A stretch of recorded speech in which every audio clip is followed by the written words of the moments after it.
Good morning, good afternoon, good evening mga boss. Ngayon po ang pag-uusapan po natin ay nangutang. Utang ni mo do, balik-balik na. Paano mo siya palalaguhin? Pero hindi po natin palalaguhin na ikakasira ng iyong buhay. Ayaw ko na! Palalaguhin po natin siya sa pamamagitan po ng pagninegosyo. Negosyo ang solusyon. Nangutang ka, wow! Palaguin mo, gusto mo bang magkaroon ng successful business? PM me. Para po yung utang mo, mabilis mo mababayaran. Si Boss Jeramil, ano po yung technique mo sa pagninegosyo? Dapat magkaroon ka ng knowledge. Kasi mahirap naman sa mundo negosyo na wala kang kaalam-alam kung ano yung pinasukan.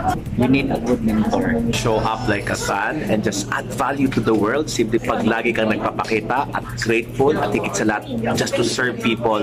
Tama. Normal lang sa negosyo na discouragement. Ito po ay na-discourage. Dapat malagpasan natin. Sabihin, Boss Ramil, meron tayong good mentor para po ma-align tayo. Yes. Si Boss Jeramil, dapat pala mag-aral tayo. Mag-aral mabuti. Boss Mark, ano po yung ma-advise mo? You love yung pag-learn para mawala yung L, yung matitira, earn na lang. Wow na wow. For me naman, consistency. Huwag ka lang sumuko. Pagtatagumpayan mo rin. No art. Pwede po tayo mangutang. Pag dito po kayo sa Lapu-Lapu, Cebu, hanapin nyo lang po si Boss Jeramil.